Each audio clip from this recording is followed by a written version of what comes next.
Mas tem mais.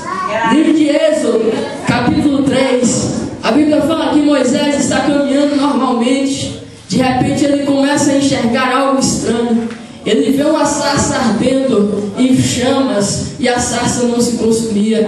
E Moisés achou estranho e falou assim: eu vou ver o que é isso. E Moisés olhava e a sarça ardia e não se consumia. E ele se aproximou mais ainda: que negócio estranho, o que é que está acontecendo? E ele olhou mais de perto e a sarça ardendo e não se consumia. E quando ele chegou perto, a Bíblia fala que uma voz, Moisés ouviu uma voz no meio da sarça dizendo: Moisés, tira a sandália dos teus pés, que o lugar que tu estás é santo.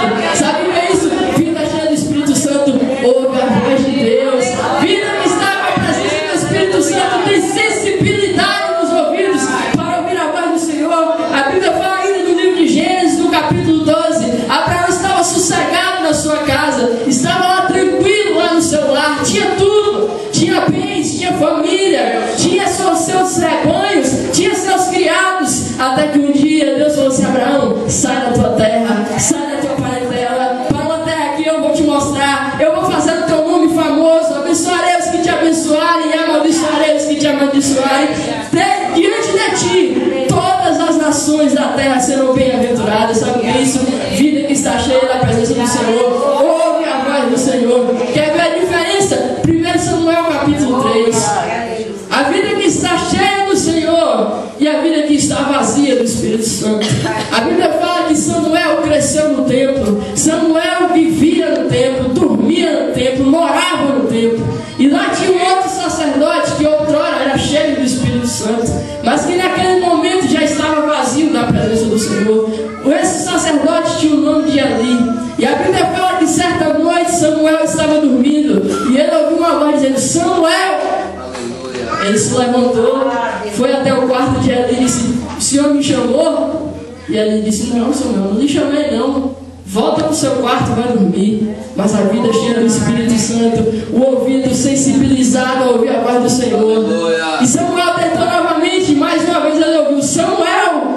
Mais uma vez ele se levantou, foi até o quarto de Eli e disse: o Senhor me chamou? E ele disse: não lhe chamei não, Samuel. Volta para o teu quarto, vai dormir, me deixa dormir. Samuel voltou, Eli, vida vazia, não ouve a voz de Deus. Samuel voltou para o quarto, deitou, e na terceira vez o Senhor bradou de novo: Samuel! Samuel levantou, foi até o quarto de Eli: Senhor, tem alguma coisa errada, tem alguém me chamando, o Senhor me chamou?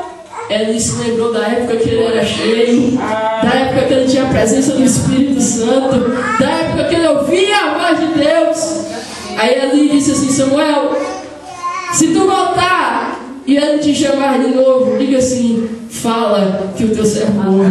Samuel voltou para a cama, voltou para o quarto, deitou essa cama, a vida cheia da presença do Senhor, um vaso transbordante da presença do Senhor. E a Bíblia diz que ele diz assim: Samuel, fala, Senhor, que o teu servo ouve. Vida cheia do Espírito Santo, está disposto a ouvir a voz de Deus.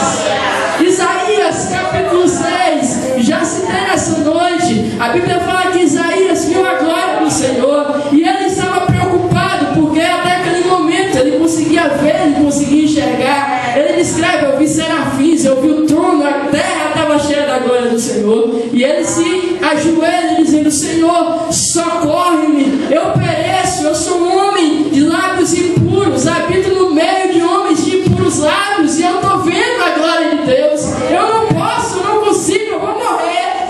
Até que o serafim foi lá no altar, pegou uma brasa, tocou nos lábios de Isaías. Aí a Bíblia diz assim: depois disto, ouvi a voz do Senhor. Isso ela estava dizendo: Isaías, eu te purifico. Isaías, você vai ser cheio, você vai ouvir a voz do Senhor. E aí fala que quando o anjo tocou a brasa nos seus lábios, ele ouviu a voz do Senhor dizendo: quem enviarei? Quem há de ir por nós? Isaías disse: Senhor, eis-me aqui, Senhor, envia-me a mim. Mas só ouve a voz de Deus, só é disposto a ouvir a voz de Deus, só tem ouvidos sensibilizados para ouvir a voz de Deus quem está cheio do Espírito Santo, quem tem a presença do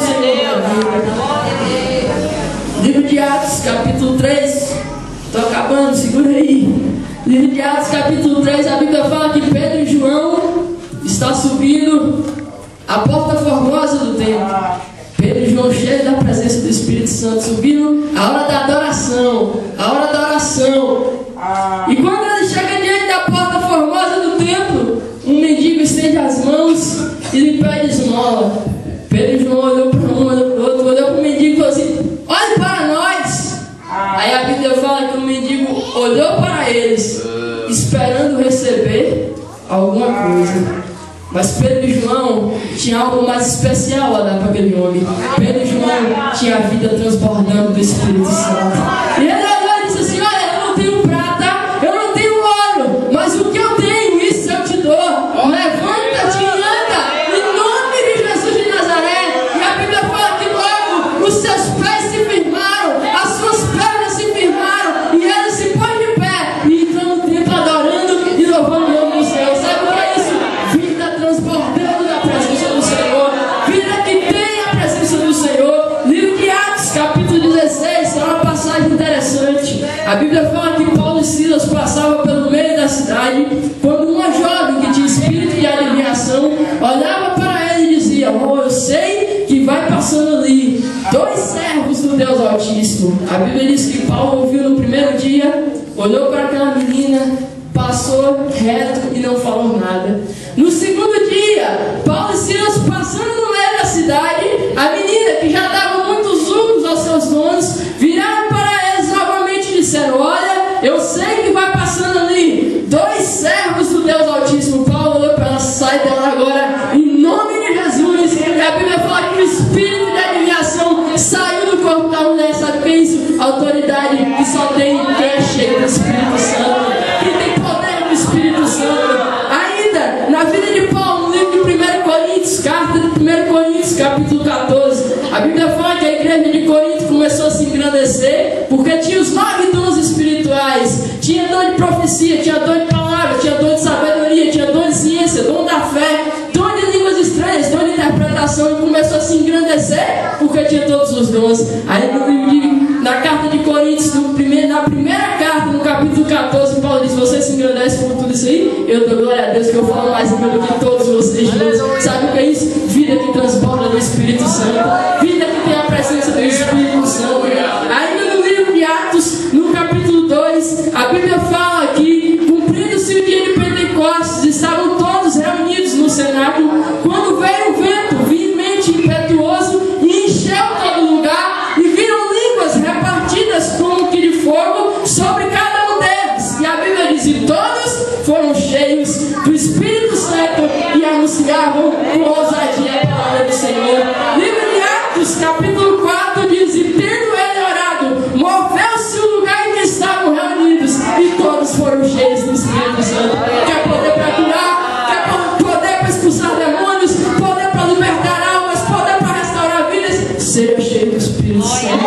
Só quem é cheio do Espírito Santo, só quem tem as vasilhas transbordando do azeite do Espírito Santo, tem poder para fazer essas coisas.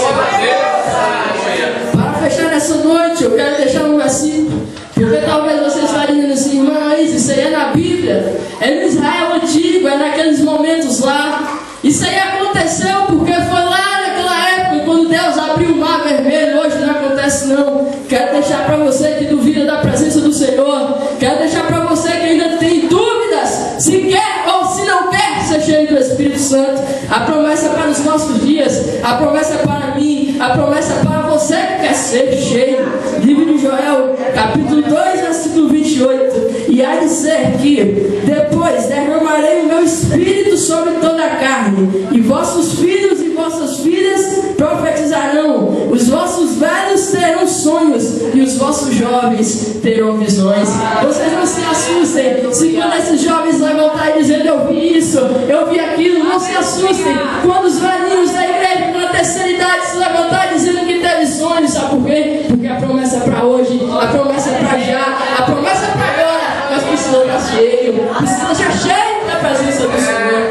É por isso que a cantora Edson certa vez fez um louvor que diz assim: vem encher-me ao Espírito de Deus, ministrar a minha vida o teu querer. Já sinto teu mover, tua graça, teu poder, o fluir da tua presença em meu viver. Renova Consolador, com unção, manifesta a alegria da comunhão. Espírito Santo, vem encher-me, com tua presença saciar meu ser, nas tuas asas vou voar, nos teus rios mergulhar, vem encher-me até transbordar. Sabe o que é isso? Sabe o que é isso? É porque o crente cheio tem diferença. O crente cheio não aceita qualquer incircunciso falando do seu Deus. O crente cheio não enxerga só a vida difícil, os problemas, as dificuldades. O crente cheio eleva os olhos para os montes, de onde vem o seu socorro.